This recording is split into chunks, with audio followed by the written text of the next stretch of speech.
The biggest SEC clash of the day. Georgia took the trip to Tennessee, a matchup they've dominated with Kirby Smart, and especially since Heupel's gotten to Tennessee. Heupel's offense at Tennessee has not really worked against Georgia, and that was not at all the case yesterday. Tennessee managed to put up 41 points.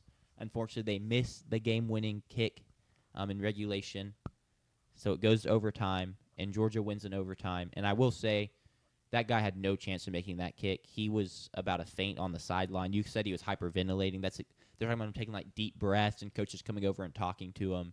And he never had attempted a go-ahead field goal before in the fourth quarter. Yep. They showed that stat like 5 times. You just kind of knew it was over, and it was. And as many points as they scored, Georgia rose to the occasion.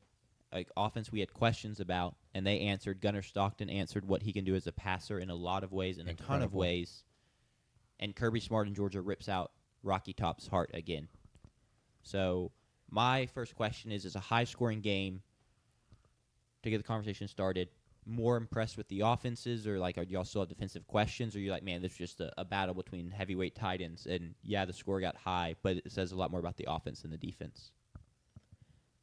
I think Tennessee kind of hurt themselves because I do think that offense was dynamic, but I think it ended up hurting them down the stretch because it was so dynamic. They kept scoring too quick.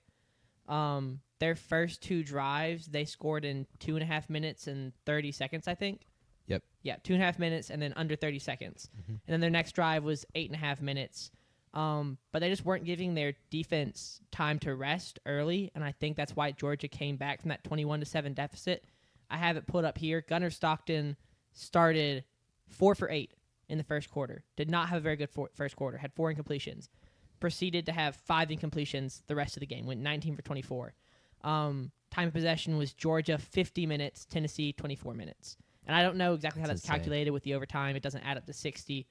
But however it's calculated, Georgia had the ball for so much longer. And so Tennessee, Georgia takes a nice, 4 or 5 minute drive, goes down, scores.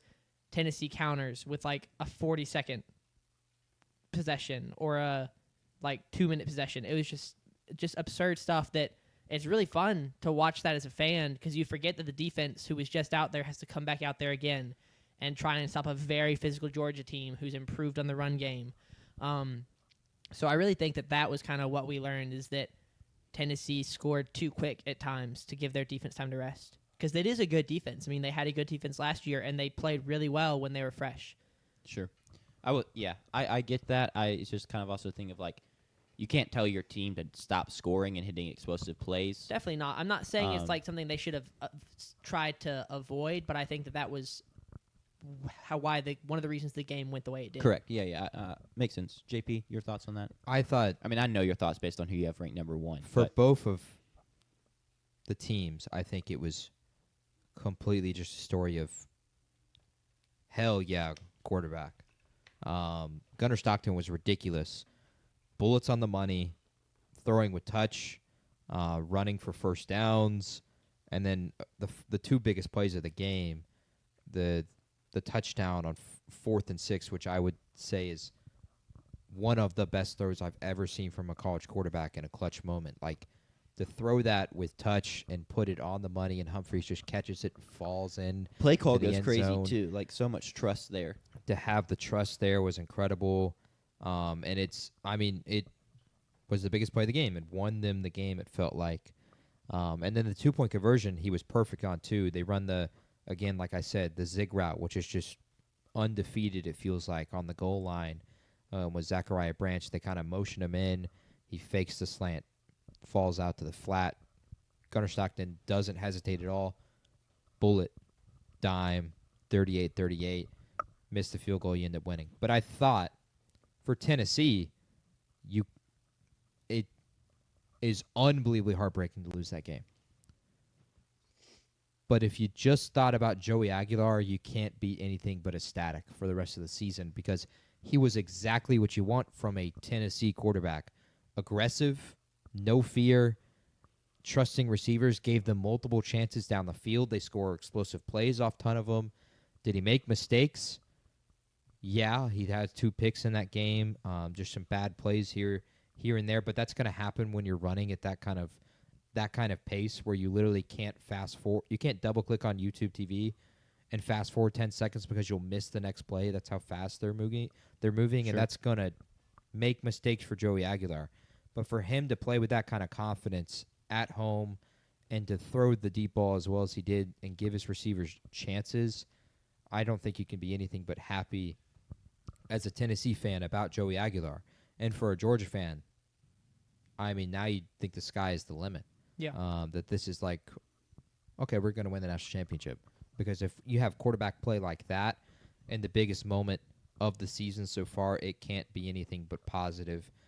Considering the discourse over how the quarterback play was last year in the big moments. Sure. That's unbelievably impressive from Gunnar Stockton, especially when he's a guy you just don't expect it out of whatsoever kind of going into the game. You just think of as a runner and as a guy who can really only throw a bullet for the most part.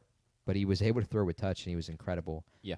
So for me, quarterbacks, that's the biggest takeaway from the game. I thought they were both incredible. 100% agree. It's like the ceiling of both these teams has now risen, in my opinion, to what I thought going into it.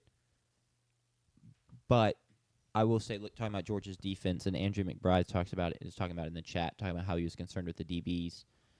I get that. I would have liked their DBs to look better. It's a matchup they've really dominated in the past couple years. And Tennessee, not necessarily last year, but they're normally a high-flying offense that passes a ton. And so I think I'm kind of choosing to take that approach of being like, Tennessee just kind of is going to throw it on almost anyone. And, yes, I would have liked the DBs to play better, but I think just the pace and kind of they got put on their back foot and they couldn't ever recover. Yeah. So I'm not really too concerned about this defense long-term from that standpoint.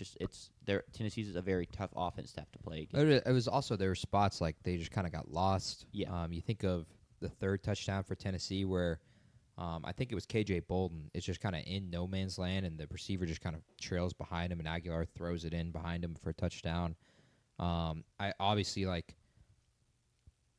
I understand the concern with how they played, especially in the jump balls, but they're called 50-50 balls for a reason. And unfortunately for Georgia, they lost pretty much, it felt like every single one of those 50-50 balls the entire game. And they just it's just bad timing. But I will say, I understand, they're football players and they're supposed to be good at doing these things. But can you imagine sprinting 40 yards down the field and the ball is just floating through the air and you have to perfectly time your jump like that? That's hard to execute. And so I think maybe we give them a pass because for Georgia, I trust this defense at some point to have that kind of stand and have that kind of moment because it happened last season. Think of the Alabama game where Alabama's up 28-0. And, of course, Georgia storms back in that game and gives them a chance, and they can't complete it. But think the next big game for Georgia against Texas. The defense dominates Texas that entire game. So I just expect this kind of response from Georgia going forward, and I don't think it's as much of a concern as it really should be because I'll say I just think they lost the 50-50 balls, pretty much all of them. And this is a team where their track record clearly shows that they will respond at some point. They were never going to be the typical Georgia defense because they don't have that kind of profile player right now, really anywhere on the defense. But this is a defense that's going to respond, and Kirby's going to get these guys in line at some point. And they're going to have a big game. And that may happen in 2 weeks when Ty Simpson rolls into Sanford Stadium. Sure. Because, we talk about it. They lose all the 50-50 balls and stuff like that. Kirby Smart's not going to be happy with that. We're kind of being like, long term is going to be fine. Kirby Smart's pissed off right now. He got into the locker room after. Whenever they do film session, he's going to tear into the guys and get them right for the next game. I completely agree. And that Alabama game is going to be a ton of fun because I really... Yep, 2 weeks, ABC. Maybe it's Copium as they're my national champion pick, but I do think Alabama's kind of...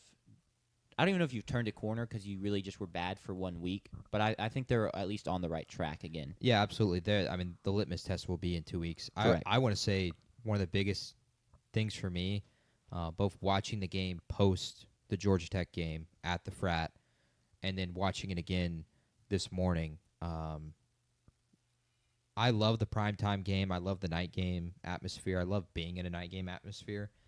But there's something about these 3:30 primetime SEC games or any primetime game that is just different. Like seeing the sun on that checkerboard at Tennessee and feeling the crowd and feeling that environment. And for whatever reason, they always deliver classics. I mean, think of the CBS. The CBS games were always at 3:30, 4:30 kickoff, or 2:30 kickoff for Central Time. And they're always classics. It always felt like it was the best SEC game of the weekend. And It's even 'cause this season, it has been the case. Last week, Ole Miss and Kentucky came down to the wire. That was the 2:30 kickoff for Central Time. And that was a bad 2:30 kickoff. Like that was like probably one of the worst weeks you're going to see on paper. And then week 1, Florida State and Alabama was that 2:30 ABC primetime game.